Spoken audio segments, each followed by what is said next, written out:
ئەم کاتتان باش بینەرانی خۆشەویستی تەلەڤیزیۆنی کۆمەڵە، زۆر خۆشحاڵم بۆ ئەوەی جارێکی تر هاتوومەتە خزمەتتان لە بەرنامەیەکی تری دیالۆگدا. ئازیزان، ڕۆژ نییە لە جیهانی ئەمڕۆدا گەنجێک بەهۆی ناموسەوە نەبێتە قوربانی. ئەم گەنجانە کە زۆربەیان کچن یا ژنانن لەلایەن کەسوکاری خۆیانەوە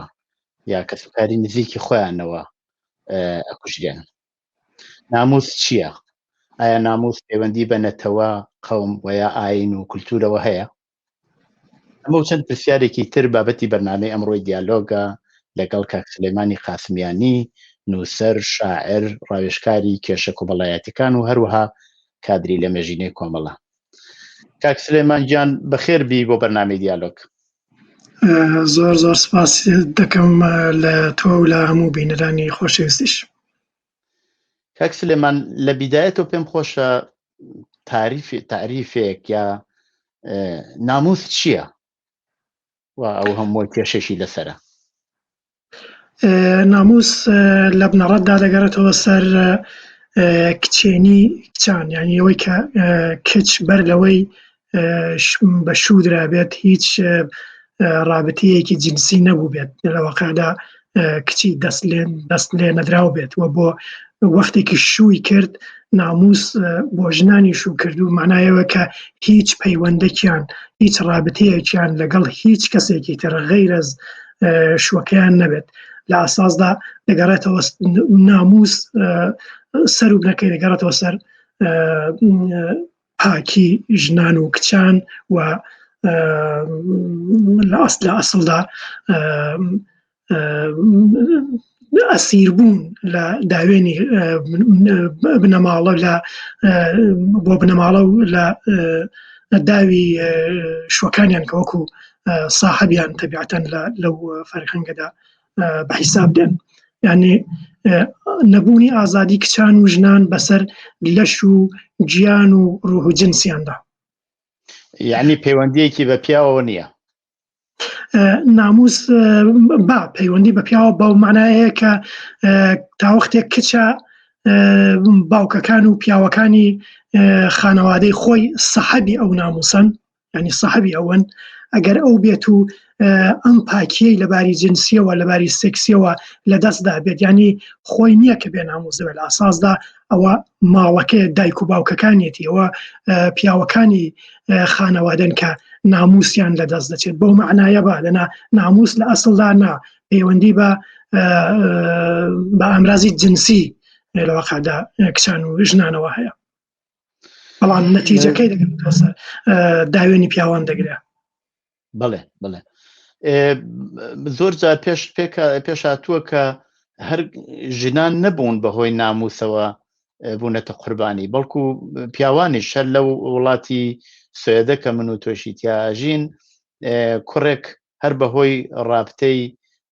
خۆشەویستی لەگەڵ کچێکەوە کوژرا، کەچی کچەکەیان نەکوشت، کوڕەکەیان کوشت. حتمەن بۆ خۆشت لە هەواڵەکانە چەند ساڵەوە پێش ئاگداری ئەوە بووی کە زۆر بە شێوەیەکی زۆر زۆر دڕندانە کەوتە بەر ئازار. ئەوە چۆن تۆزیح حەدرێت؟ دیارە تەبیعەتەن دیسان لەوێشدا هەر ئەسڵەکە لەسەر پاک و خاوێنی مەسەلەی سێکسی ژنان و کچانی بنەماڵەدایە و هەر خانەوادەیە کە دەستدرێژی کرابێتە سەر ژنەکانیان یا کچەکانیان، یعنی ناویان زڕابێت لەباری جنسی خۆیەوە، ئەو پیاوەی یا ئەو کوڕەی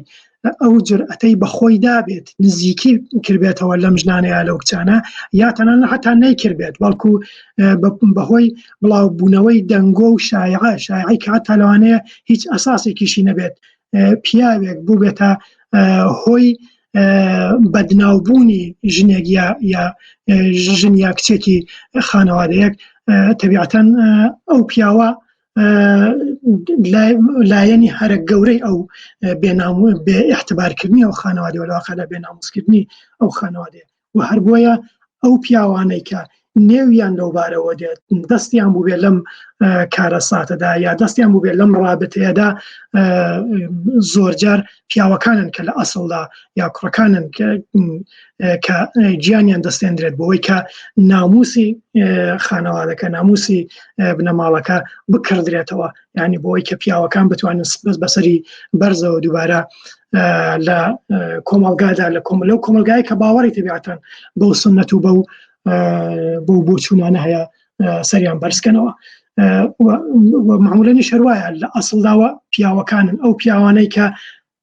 خانەوادەکەیان بەدناو کردووە یا بە جۆرە دەستیان بۆ لە ناوزرانی ئەو بنەماڵەیە دەبێ تۆڵیان لێ بسێندرێتەوە دوایی بەڵایە بەسەر ژنەکانیان دانن یا بەرحاڵ ممکنە بە جۆرێکی کە سەرکوتیان کەن یا بخرێنە ژێر فشارەوە بەڵام زۆربەی جارەکانی بێتن هەردووکیان دەکوژێن. بەڵێ ئەو جۆرەی کە من تاقیبم کردووە و بیستومە لەم لاولەلا زۆربەی ئەو پیاوانەی وە غەیرەن ینی لە مەسەلەکە فقط لە بنەماڵان نییە بەڵکو ئەگەڕێتەوە سەر قەوم و عەشیرە و تایفە و ئالەوانەیە ئەوەی وا غەیری ئەو عەشیرەیە غەیرە زەو تایفەیە کەسێکی غەریبەیە ویستوێتی بەنەوعێک ئەو ناموسە چۆن بڵێن ناشیرین بکە یا جەریحەداری بکە لە بیر و باوەڕی ئەواندا زیاتر ئازاری بینیوە یا بە قەتڵ گەیشتووە نییە؟ طبیعەتەن فەرهەنگی ناموسی لە ذاتی خۆیدا زۆر دژ بە بێگانەیە ینی بێگانەش هەر کەسێکە لە قەوم و کەسوکاری خۆی نەبێت بەڵامەوە هەر بۆیەش بێگانە زۆر تونتر تاوانی لێرسێنرێتەوە بەڵامەوە معنایەوە نییە کە وەختێ لە ناو خزمی خۆتدا پیاوێک دەستدرێژی بکە بە کچێک سەرفی نەزەری لێ بکەن ممکنە ئەگەر ئەم دەستدرێژیە بڵاو نەبوو بێتەوە کەس شارەزانە بوو بێت کەس ئاگای لێ نەبوو بێت بەوە ڕازی بن کە کچەکە بە زۆر بەشوو بدەن بەم کەسێک ئەو کارە ساتەی خۆڵقاندەوە بە زۆر دەستدرێژی مەسەڵەن بە کچەکە باگەکەس بوو بێت بەوەی کە بە ئیزدواجێکی زۆرەملی لە ناو خانەوادەی خۆیاندا بە قەول پەردە بەسەر بێناموسیەکەدا کێشن ئەوانە ممکنە بەڵام زۆر جاری واشە بووە هەر لە ناو خانەوادەیەکدا وەختی ئەم شتە ڕوویداوە کەسوکارەکان گیانیان سەندا مەسەڵەن ژنەکە کوژراوە ئێمە نمونەی زۆر تازەی لە سوێد بوو 2 ساڵ لەوە پێش کە کچێ لە شارۆچکەی مۆنلیکە بەدەست ئامۆزاکەی خۆی کە 3 ساڵ گوزرا بوو بەسەر تەلاقدانیدا ئامۆزا بوو بەڵام بەهۆیەوەی کە ژنەکە تازە تەلاقیشی سەند بوو بەڵام پیا خانەوادەی کوڕەکە خۆیان بە هینەزانی پیا فکریان کرد کە ئابڕوویان چووە وەختی ژنەکە شووی کردەوە بە کەسێکی کە لەگەڵ کابرایکی تر دەستی کرد بە ڤیان گیانیان سەند هەرچەند ئامۆزاش بوون بەڵام ڕاستە دژ بە بێگانە بوون بەشێک لەم فەرهەنگەشە جا لە نەتەوەیەک بێت لە نەتەوەیەک بەتایبەت لە نەتەوەیەک نەبێ ئەگەر لە دینێک نەبێ ئەگەر بەرهاو لە کولتورێکی ترەوە بێت ئەم دوژمنایەتی زۆر سەرسەخترە بێت. من بەو جۆرەی وە چەند مەوردێک هەیە کە تۆزێک من پێم وایە لە مەسەلەی ناموسێت ئەم لاترەوە مەسەلەن ساڵی 2007 دۆعا حتمما ناوی ئاشنایە بۆ ئێوەیش بەهۆی ئەوەی کە پەیوەندیەکی عاشقانەی لەگەڵ کوڕێکا بەستە بوو لەلایەن بنەماڵەکەیانەوە بڕێکیش لە خەڵکی هەر یەزیدی لە شمالی کوردستانی باشوور بە بەرد و بە شێوەیەکی زۆر زۆر دڕندانە کوژرا ئەمە ئێمە ئەتوانین هەر دوای ئەویشە دوای ئەوەی کە داعش حملەی کرد بۆ ناوچەی بۆ سەر ئێزیدیەکان و بۆ سەر ئەو منتەقەیە تعدادێک لەو ژنانە بەدیل گیران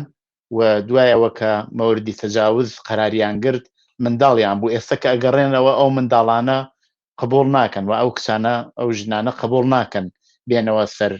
ناو تایفەکەی خۆیان یان ناقەومی خۆیان قەومی یەزیدیوانە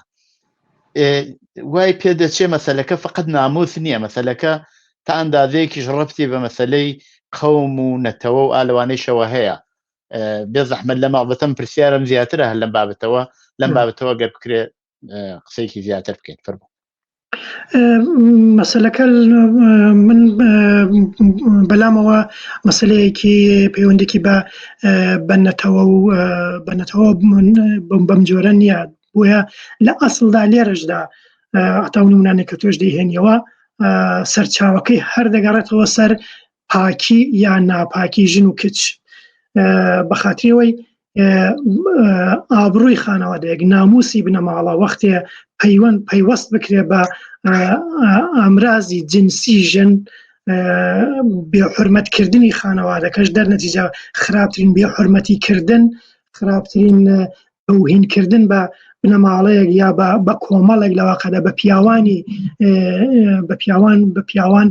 ئەوەیە کە هێرش بکەیە سەر ئامرازی جنسی ژنەکانیان، یعنی ژنەکانیان ناپاک بکەین، ینی تۆڵیان لێ بسێنەوە، ینی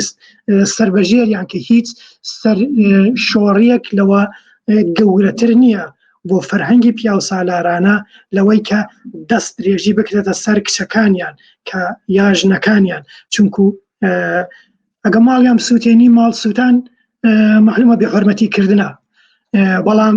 ماڵەو دەسووتێت و پاکی دەکەیەوە، وەلی ژنەکان یا کچەکانی ناو فەرهەنگی ناموسی یا فەرهەنگی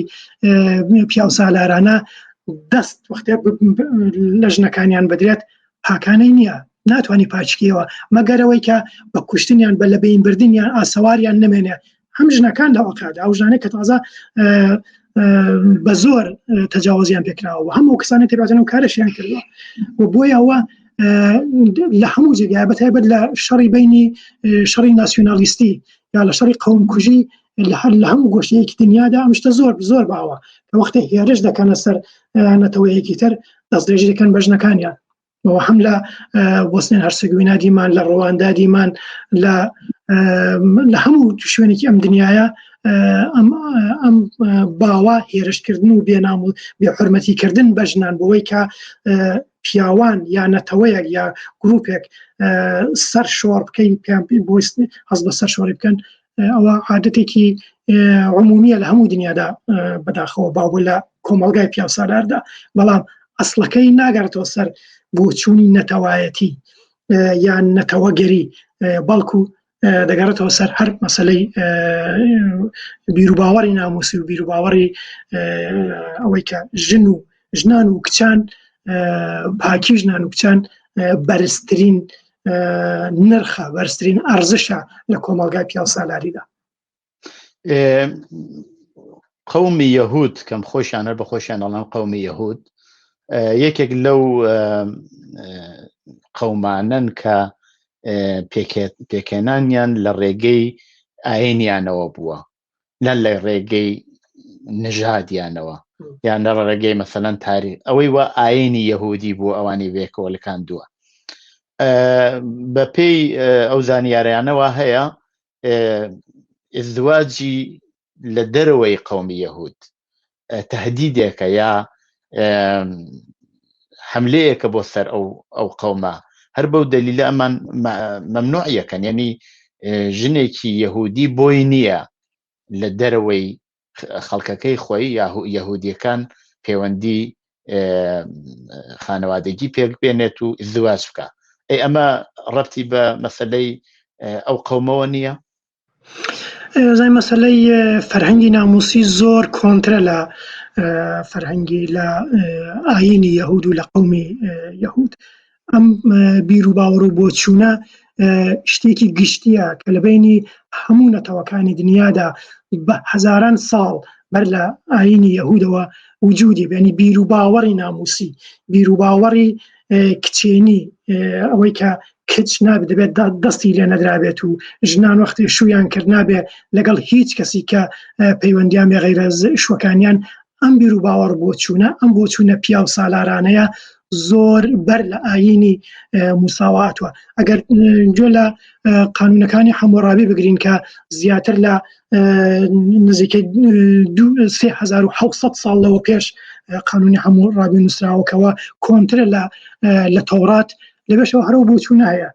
ینی ئەم بیر و باوەڕی کە کچ نادەبێت دەستی لە نەدرابێت ژن پیاوەکەیەتی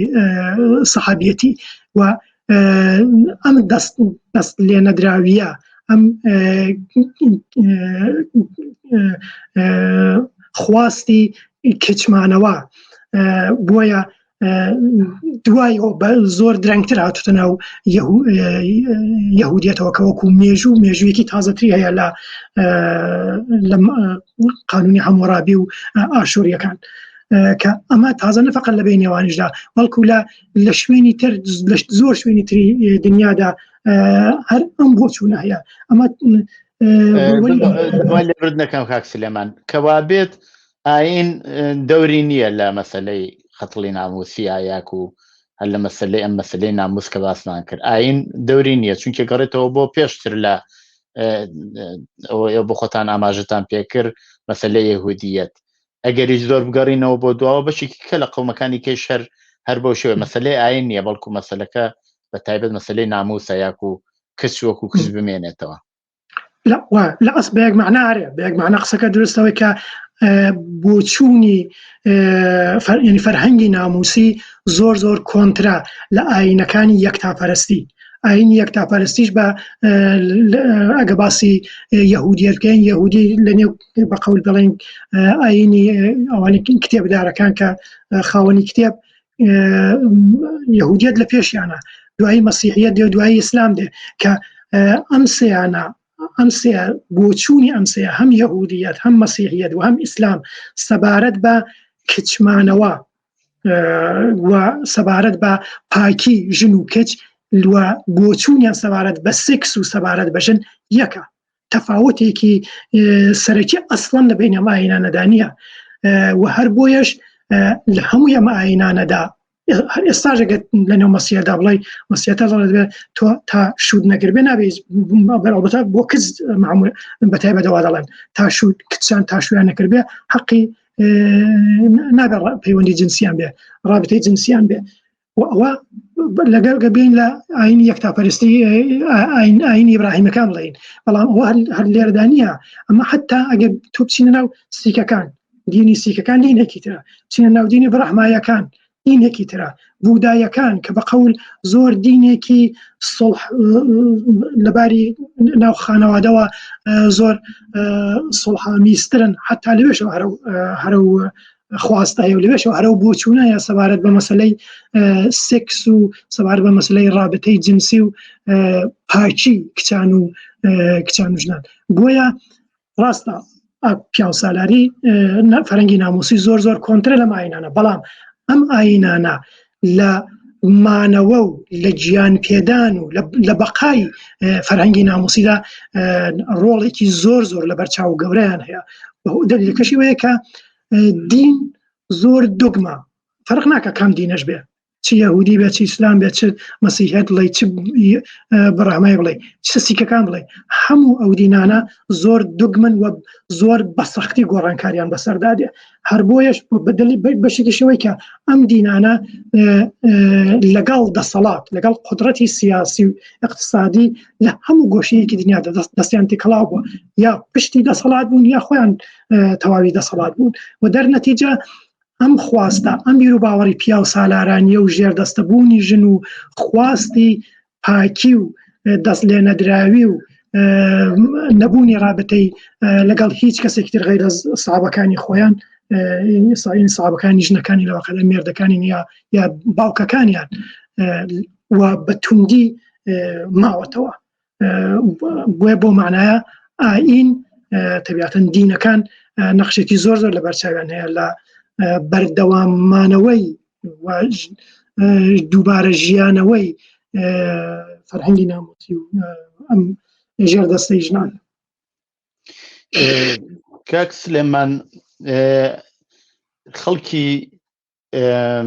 قەرچیان پێڵێن لە کوردیا بەڕۆم ئەناسرێن و یا کۆلیشیان پێڵێن بە فارسی خەڵکێکن کە بۆ خۆیان خاوەنی خاکێکی یا شوێنێکی تایبەت نین، ئەمانە هەمیشە لە حاڵی کۆچکردن نابوون و ئەگەر زۆر بگەڕینەوە بۆ دواوە من لەگەڵ کەسێکا کە بۆ خۆی بە قەرەج ئەناسی لەم ئەوروپاشە پیانەڵەن زیگەناریشان پێڵێن وتم لەکوێ هاتوون لە بنەڕەتەوە ئەڵێ زۆر کۆن لە هیندستان و لەو ناوە هاتوین. ئەمانە زۆر سەختگیری ئەکەن لە مەوردی دیسان هاوسەرگیریەوە لەگەڵ خەڵکێکی غەیری خەرەج یا کەولی ئەگە بڵێن یاک و ڕۆم. ئەوە چی؟ ئەوە چۆن تعریفەکرێت؟ دیارە ڕێگەی ئەسڵی سەرچاوی ئەسڵی ئەم بۆچوونە تەنانەت لە ناو قەرجەکانیشدا هەر هەمان بیر و باوەڕی پیا و سالارانەی زۆر کۆنی چەند هەزار ساڵەوە پێشە کە لە ناوانیشدا ڕەنگدانەوەی هەیە. بەڵام یەک مەسەلەی تایبەتی تر هەیە، یەک مەسەلەی تر هەیە ویژەوەی کە وەختە باس لە قەرزەکان بکەین وەکو گروپێکی تایبەتی یا هەر نەتەوەیەک هەر گروهێکی تر کە بچووکە و بۆمانەوە و بەردەوامبوونی خۆی بۆ بەقای خۆی پێویستی بە پارێزگاری لە خۆی هەیە، پێویستی بە گروپەکەی خۆی هەیە، لەنێو ئەم گروهەدا سنوورەکان زۆر چەتونتر دەبنەوە، زۆر تەنگترە بێتەوە، چونکو ئەگەر بێت و خۆیان نەپارێزن بنەماڵی خۆیان نەپارێزن لەناو خۆیاندا نەبن ڕێگە بدەن کەچەکانیان رابطەی جنسیان لەگەڵ کەسی کە هەبێت شوو بە کەسی کە بکات دەتوێنەوە تاو دەبن و هەر بۆیە لەناو ئەم گروهی ئاوادا جا چ قەرت بێ یا چەر هەر گروهێکی دیکە بێت بیر و باوەڕی ناموسی زۆر تونتر پەراستێنێ. ئەمە تەنانەت لە بینی مەسەلەن تۆ گروهی مەزهبی جۆرا و جۆر هەیە، مەسەلەن لە ئەمریکا چیان بێڵان ئەم ئامیش و ئەم گروهانە یا تەنانەت لێرە ئەم گروهەتون ڕەوانەی شاهیدانی مەسیح مەسەلەن کە بیانڵان یەهۆواس فیتنێ، ئەوانە بۆەوەی کە نەتوێنەوە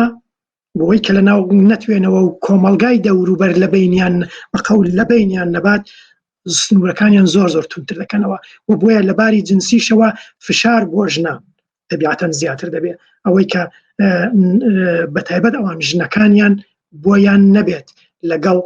کەسی تر غەیر ئەز خۆیان پەیوەندی جنسی بگرێت. بەڵام هەمیشە بۆ پیا و هیچ مشکلەیە نیە، چونکو ئەگەر بێت و پیاوێکی قەرەج ئەوەندە بەتوانە بێ ئەوەندە دەسەڵاتی بێ کە بتوانێت ژنێکی غەیری قەرەج بێنێتە ناو خۆیان دەیەوە کارێکی خێری کردەوە بۆ گروهەکەیان کەوا بێ سەرچاوەکەی هەرگەڕێتەوە بۆ پارێزگاری لەو قەوم و ئینەیتر، ینی ئەوە سەرچاوەکەیەتی دیارە ژنانەکەونە بەر پەلامار و ئەوانن زیاتر زیانە بینن لەم بابەتەوە، بەڵام بۆ پاراستنی قەومەکەی خۆیانە ئەوە باسی یەهودیمان کرد، ئەوە باسی قەرەچەکەین دیسان هەر بۆ پاراست، چونکی ئەوانە پێدەچێ وردە نژادەکەیان یا قەومەکان بەرەو نابودی بچێ بەرەو منقەرزبوون بچێت، بۆیە یانەوێ ناڵن ئەم قەومەیان لەبێن بچێ تەبعەن فشارەکە دێتە سەر ژنان، وانە؟ ئەڵبەتە لەمەوە تەنان وای هەروکو تۆ دەڵێ تەنانەت لە ئیسلامیشدا ئەوانەی کە بەرحاڵ وەکو دین دینی ئیسلام ژنی موسڵمان بۆی نییە نابێت لەگەڵ هیچ کەسێکی غەیری موسڵمان رابطەی جنسی بێ ئەزدواج بکات، بەڵام پیاوی موسڵمان دەتوانێت لەگەڵ ژنی یەهودی ئەزدواج بکات، لەگەڵ ژنی مەسیحی ئەزدواج بکات، لەگەڵ ژنی تەنانەت زەرتوشیش ئەزدواج بکات، بەخاتریەوەی ئەوان وەکۆی دەڵێ کە فەرەنگی پیا و سالاریەیە تر تۆ زۆرت بەوان دەشکیاوانت کردوتە خۆت دەبێتە ئیتۆ، بەڵام ژنەکەی تری تۆ ژنەکەی دەبێتە پیاوەکە، گە پیاوەکە مسلمان نەبێ یعنی ژنەکت لە دەست داوە بە پێ و بۆ چوونە لەناو یەهودیەتیش داوایە ژنەکانن کە زۆر سەخت دەبێت بۆیان نییە لەگەڵ پیاوی غەیری یەهودی ئەزدواج بکەن، بەخاتریەوەی یەهودیەت لە دایکەوە دەچێت نەک لە باوکەوە، ئەوەی کە نژادەکەی بێ، وەلی بۆ پیاوەکەی قەیناکە ئەگە لەگەڵ ژنێکی غەیری یەهودیش پەیوەندی بێت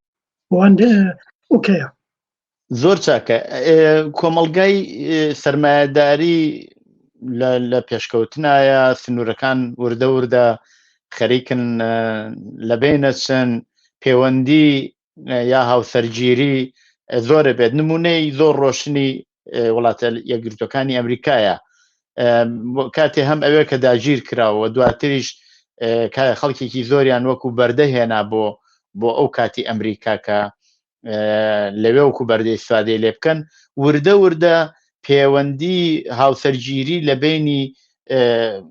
غەیرەسپیەکانە دەستی پێکرد و ئێستا بینین کە بەشێکی هەرە زۆر بە نەسڵهای زۆر گەورە لە ئەمریکا ئەژین کە دایک و باوکیان لە بیدایەتەوە هەم سپی بوون یاکو خەڵکی ئەفریقا بوون یاکو خەڵکی بوومی ئەو منتەقە بوون. ئایا ئەمە توانیوێتی کۆمەکێک بکات بەوەی کە ئەم حساسیەتە لە بینی تا ئەندازەیە کەم بێتەوە و ئازادیەک بدرێ بۆ هاوسەرگیری؟ طبیعەتەن ئەگەر لە ذاتی خۆیدا بیر لە سەرمایەداری بکەینەوە مەسەلەی هاوسەرگیری و مەسەلەی ئازادی جنسی وەختێ دەتوانێت وجودی بێت کە تاک لە کۆمەلگادا فەرد ئیجازەی حزوری بێت و وجودی بێت و فەردیش وەکو فەردێک ئێمە باسی دەکەین تەنیا وەختێت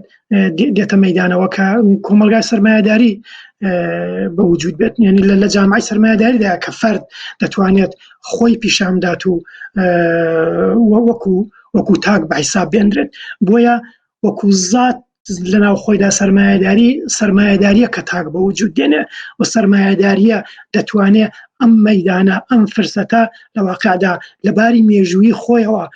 بخڵقێنێکە ژنیش بتوانێت فەرد بێت، پیاویش بتوانێت فەرد بێت و ئیتر لە قەید و بەندی خانەوادە و نەتەوە و نەتەوەکەنە عەشیرە و عەشیرەدا نەمێنێت و ئەو ئازادی بەدەست بێنێ. بەڵام ئەوە باری گشتەکەی خۆیەتی. مەسەلەکەوەیە کە سەرمایەداری فقط بەو دەلیلە مەعناوی نەکە دەتوانێت هەموو تەناقوزەکان لەبین ببات. زۆرێک لەم تەناقوزانە لەگەڵ خۆی هەردەمێنێتەوە لە کۆمەلگادا، چونکو ئەسڵی نظامی سەرمایەداری لەسەر ئاسایشی مرۆڤ نیە، لەسەر ئاسایشی ئینسانیە، بەڵکو لەسەر پاراستنی سوودە، لەسەر بەدەستهێنانی سوودە و زۆر جار بەدەستهێنانی سوودەکە لەگەڵ ئازادی ژنان و بەرابەری ژن و پیاو یەک نایەتەوە، یا لەگەڵ دەستبردن لە دەسەڵاتی سیاسی یا گۆڕانکاری لە دەسەڵاتی سیاسێکی دیکتاتۆردا نایەتەوە. و بۆیە بەداخەوە لە زۆربەی زۆری دنیادا ئەو دەسەڵاتانێک ئێمە حکومە قدرەتی سیاسیانی کە دەبینین قدرەتایەکی سیاسی دیکتاتۆر و بە شدت زدی دموکراسی و زدی ئازادی ئینسانن لە هەمان کاتدا کە سیستمی سەرمایەداری دەپارێزن و تەبیعەتەن ئەم سیستم ئەم مەسەلەی سوود و پاراستنی سوود و سەرمایە لە ذاتی خۆیدا بۆتە هۆی ئەوەی کە ئەم نظامە بە تەواوی فعال لە ژن نەکات و دەبێت ژنانن و کرێکارانن ئەوە خەڵک لە هەموو دنیاە کە دەبێت بە زۆر ئەم ئازادیە ئەم بەرابەریە بسەلمێنن و هەر بۆیەش هەرچەند کتم مەسەلەی پیاو سالاری و فەرهەنگی ناموسی مێژوویەکی زۆر زۆر زۆر کۆنتری لە تەنانەت لە دینەکانیش هەیە، بەڵام دینەکان بەشێکن لە پارێزەرانیان بیر و بۆچوونە، بەڵام لە ئەسڵی خۆیدا هەتاگە ئێستا باس بکەین لە سەرەتادا نابێت یەخەی دین بگری، بەڵکو دەبێت یەخەی قدرەتی سیاسی بگری. ئەوە حکوومەت‌های سیاسین کە ڕێگە دەدەن دین دەسەڵاتی بێ، کە ڕێگە دەدەن دین و بیر و بۆچوونەکانی دین کە تازە فەرهەنگی ناموسی لە دینەکانیش کۆنترا هەروە بەردەوام و سەقامگیر بن، کە ڕێگە دەدەن قانونی قوانین مەسەلەن شەریعی دینی جا ئیسلامی بێ یا مەسیحی بێ یا یەهودی بێت بتوانێت لێرە و لەوێ بە ژیانی خۆی لامە بدات، کە ڕێگە دەدەن ئەم بیر و بۆچوونە زدی ژن و زدی مناڵ و زدی ئینسانیە هەتاگە لە بەعزە جێگایە قانونیش نەبێ، قانونیش لە پشتی نەبێ، بەڵام لەباری فەرهەنگی خۆیەوە بە تەواوی بەری پێناگرن و ڕێگەدەن کە هەروە بەردەوام بێت. بەداخەوە هەربا لەسەرم باسە بمێنەوە من لە ناوەڕۆکی یا لە معرفی بەرنامەکان و سیمە ئاسەوارەکانی نژاد و ناموس تۆ چاو لەوە بکە کاتی خۆی شەڕی جیهانی دووەم هێتلێر زۆر لەسەرەوە تاکیدیە کرد کە نژادی سپی ئاریایی بپارێزێت یا جرمەن بپارێزێت ئەو بۆ جۆرە باسی کرد و قەتڵعامێکی زۆر گەورەی لە ئاستی دنیا کرد جا لە جوولەکەکانەوە دەستی پێ کرد و دوایی ئەوانەی کەەوە غیرە جەرمەن بوون بە قەولی خۆیان غیر ئاریایی سپی بوون ئایا هەردیسان ناتوانین پەیوەندیەکی بینی ئەم ناموس و نژاد و ئەوانە پێکەوە بدەین بەو جۆرە کە بینین تاریخیش ئەواڵێت طبیعەتەن ناسیۆنالیزم بە تایبەت ناسیۆنالیزمی فاشیزم کە بە ئاشکرا قامک لەسەر نژاد و لەسەر ڕەگەز دادنێت طبیعەتەن ئیستفادە دەکات لە فەرهەنگی ناموسی لەو فەرهەنگی کە لە پاکی چون لە ناموسە لە ئەسڵدا ینی پاکی ژنانە پاکمانەوەی ژنانە چونکو ژنانن نەسڵی داهاتوو بە وجود دێنن وەختێ ژنەکان ناپاک بکرێن وەختێ ژنەکان لە اختیاری شوەکانیاندانە بن ڕێگە بدەن کە تێکەڵاوی بە قەول نژادی بە وجود بێت یعنی ئەم میلەتەی کە ناسیۆنالیزم و نەتەوەگەری دەی هەوێت دەبێتە مەترسێک تەبیعەتەن بۆ ئەوە و ببەخشن و بۆ معنایە نژاد پەرستی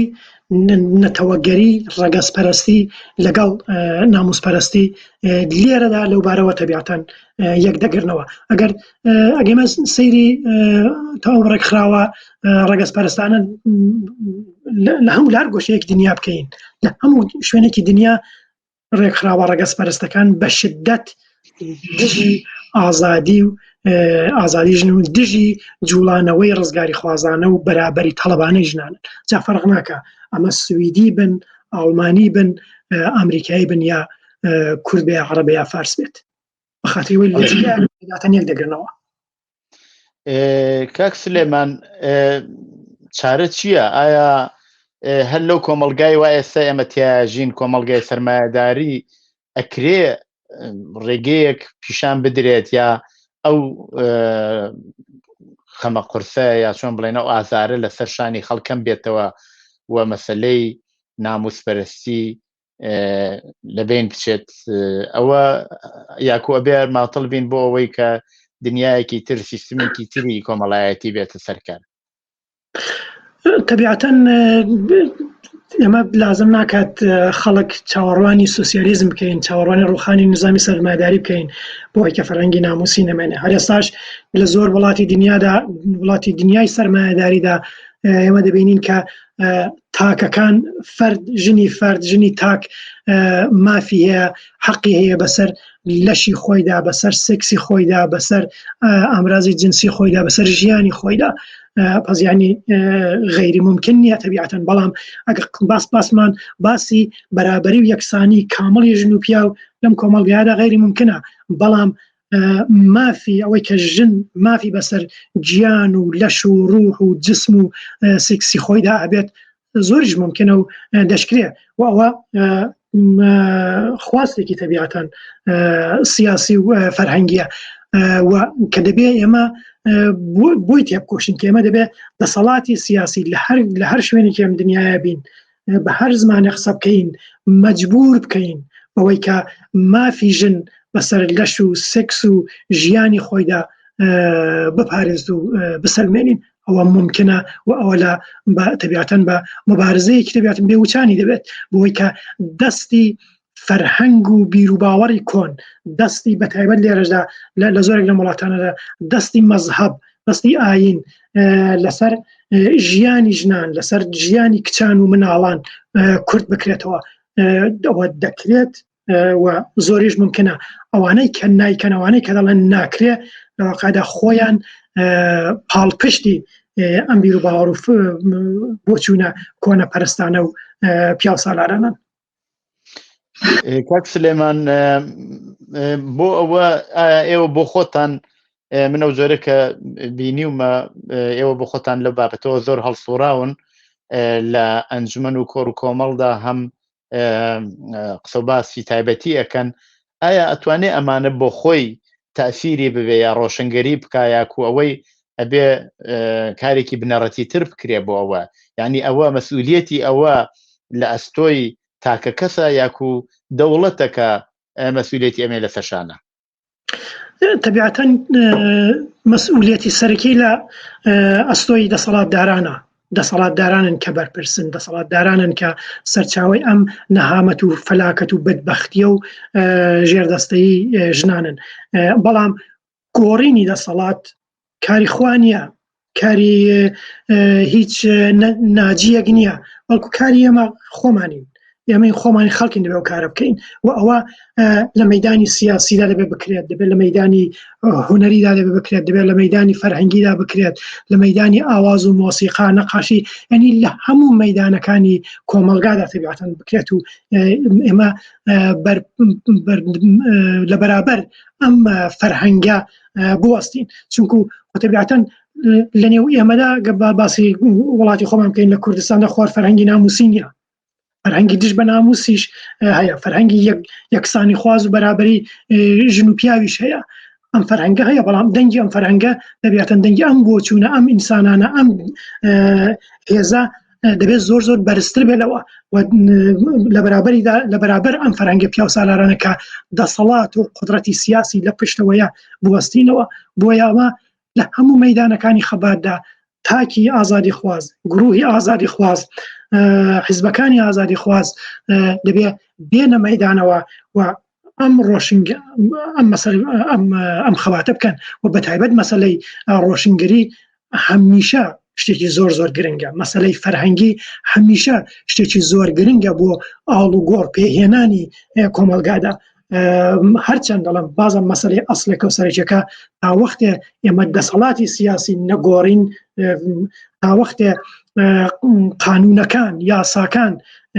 دژ بە ژنان نەگۆڕدرێ دەبێتەوە و بێمافیە و بێحەقیە ئەم سەرکوتە ئەم تاوانانە دژ بە ژنان دژ بە کچان لە کۆمەلگادا هەڕوودات بەڵام ئەم فەرهەنگە بەشێکی خۆمان درستی دەکەین بەشێکی ئێمەین چ بە نووسەرمان چ بە فیلمسازمان چ بە گۆرانی بێژمان چ بە وەرزش کارمان لەنی لە هەموو مەیدانەکانی کۆمەلگادا دەبێتن ئەم ئینسانانەی کە دژ بەم فەرهەنگی پیاو سالارانە و دژ بەم فەرهەنگی دژ بە ژنان زدی ژنان دەبێت دەنگیان هەڵبڕن دەبێت خۆیان بنوێنن و دەبێت شێوەیەکی تر شێوەیەکی ئینسانی تر و ئازادی خوازانەتر لە ژیان پیشانی کۆمەلگا بدەن ینی بێدەنگبوونی ئەمەیە تەبیعەتەن هەرچی ئێمە زیاتر بێدەنگ بین ئەم فەرهەنگە زیاتر دەنگی بەرزتر دەبێت زۆر سپاس کاک سولێمان ئەگەر بۆ خۆت پێت وایە نوکتەیەک لە باسەکانمانە نەبووە هەین لە خزمەت تا ئیشارە پێ بکەی زۆر سپاسان دەکەم بۆ ئەم وەختەی کە